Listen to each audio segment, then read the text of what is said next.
in fact, I still remember when I wanted to learn dancing, when I shared with my friends, some of them were saying that I was too old to even start this. So we started Just Dance about, I think, three years ago, 2022. Back then was right after the COVID period when I think things start to open up, but gradually we still continue our dance activities. I was very lucky or blessed, I got back to something that I really like to do and got introduced to people who are interested in dance, but they a little bit fearful about learning dance. Most of them think that it's too late for them to learn dance. So I felt that we need a space of our own, okay, that we can have an identity and people, and to embrace more people into the community. So this is how we started to look for a studio that we hope it will be a home, safe and fun and beginner friendly for most people who are interested out there that wants to learn dance. Had this idea returned to start a studio, it was something that we felt we could do, something achievable. It took some planning and some courage as well, but I think with the right time, right place and right mindset, everything just happened to fall into place. A lot of people have this tendency of feeling that it's very fearful to learn dance late, and they think it's easier to learn dance at a younger age, but we don't think this is really very true.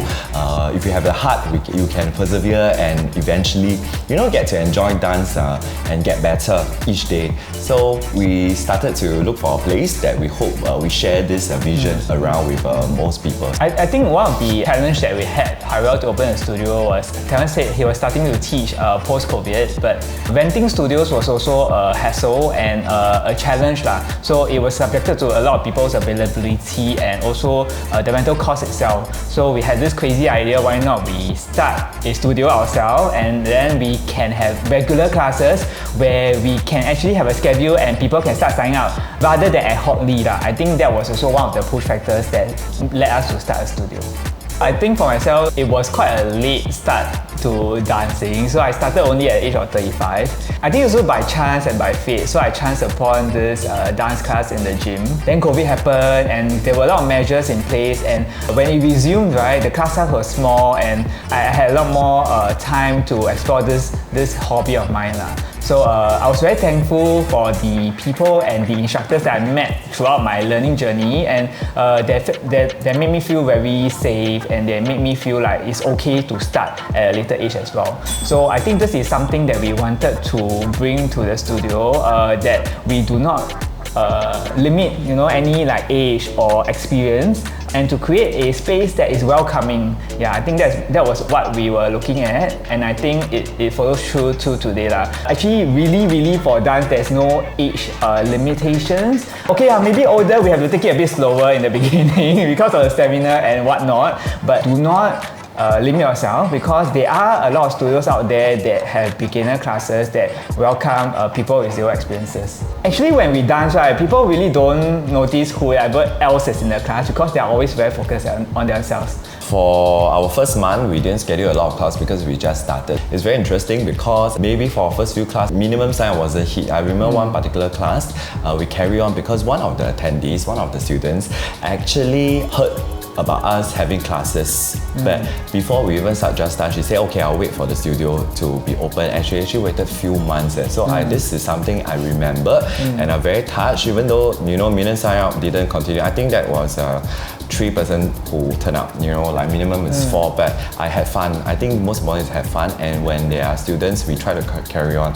And this video, 我记得那首歌是 Cappuccino, so it's always played in all our anniversary because I want to remember the moment there are people who supports, but along the way when we have new people, I'll never forget people who once came into the studio. So I hope to carry on this their vision and thoughts. Can I just add on? I think when we started the studio, I think a lot of people don't realize, maybe at our current state where, thankfully, I think we have classes that go on quite regularly, that there was still a lot of fear and uncertainty when we just started a studio. So there were a lot of fear, like class may not proceed, and then we don't want to disappoint the students who have signed up, the instructors who have prepared for the class.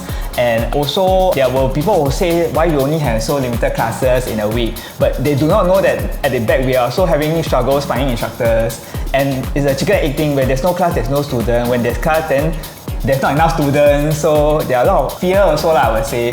And in the beginning, I think we also very curious. Whenever a new student came in our studio, we would wonder like, oh no, how is this student going to think about our classes and stuff like that. So I think thankfully that is something we have learned to manage over the years. Yeah. A lot of people will ask, do I teach in Just Dance? So I'm not an instructor in Just Dance. I actually manage more of the operations, and which includes like the bookings, the usage of the apps, and I would say back-end operations. So for instructors wise, it will be down to Terence. He will actually plan the curriculum, and he will have actually more discussions with the instructor regarding teachings. Yeah, so I'll be there to manage the operations, and I'm mostly the video man if I'm available in the studio for that evening.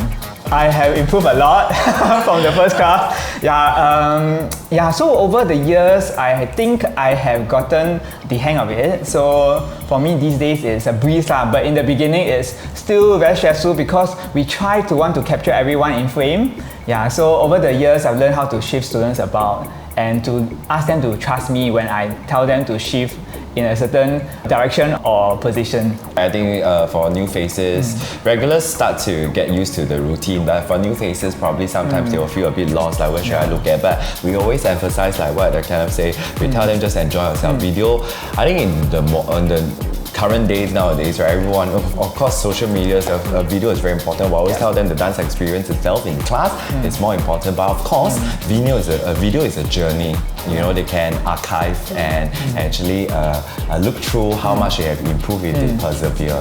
But just want to add on something to, he's known as the cameraman in the studio. And the cleaner. Yeah. But because when we first started, a lot of things hands-on, so both of us will do it ourselves, and gradually we will grow the team. Then we start to think that, you know, we need to get some help along the way when more people join us in the community.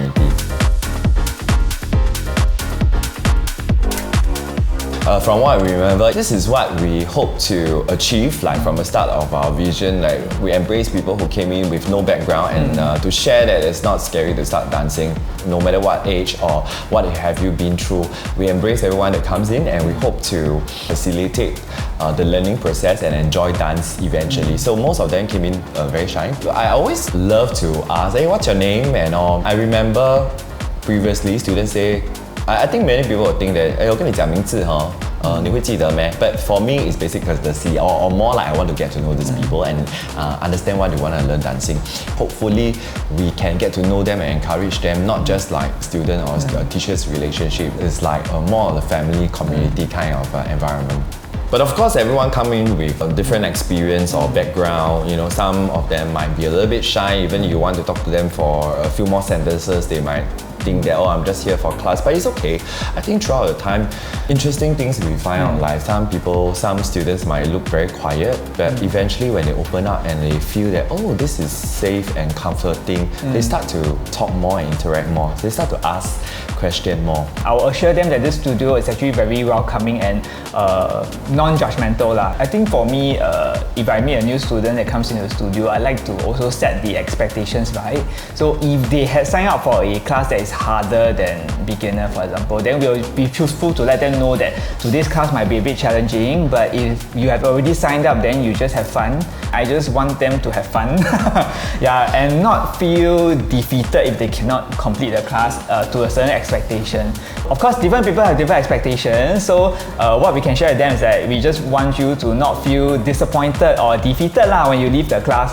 So we do have students that come with their friends only for one time, and that's perfectly fine because they may just want to do a certain activity together, but they end up leaving home happy and having a video for memories. I think that's also very happy for us.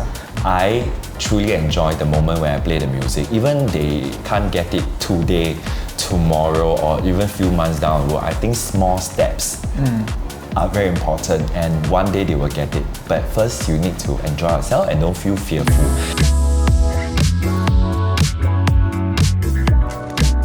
Because when we started out, a lot of things you hands-on, but of course we both have our own commitments and different other maybe work. The difficult thing is doing everything yourself, because I still have to teach. We have to support each other in different areas, like sometimes operation, social or media, even going down when it's not my class, like orientate the students when they first come in. So much thing. I think time, we took out a lot of our time. For me, I think finding students was very tough. Yeah, honestly, because being a new studio, so I think it's about attracting, or rather getting people to try out a new studio. But throughout these 3 years, I haven't had a point where I really wanted to give up. Interestingly, because I think we come from a point of view like we have our day job, so this one was really purely out of interest, hobby or passion, you call it. So I think what kept us going was the students. So hopefully if everything goes well, then we can continue to provide this space for more people also. Like maybe got a little part of us like to feel like if we one day we never do this thing, I also don't know where our students will go. Maybe they'll feel lost like us.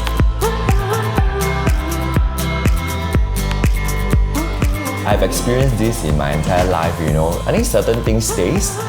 The students remind me of one thing. They remind me of friends I had in the past that still dance, but they don't get to do it, but I'm the only one doing it. But because this is my own passion. It's people that put you together, but there are times it's people who make you feel tired and drained and feel like giving up. But end of the day, it's not about feeling good or bad, but walking out of class feeling satisfied. So 我觉得谢谢 I want to thank a lot of people that 谢谢你们 This was what I said. 谢谢你们来到我的小小的教室，满足了我整个世界。我觉得 something I'm very grateful and satisfied.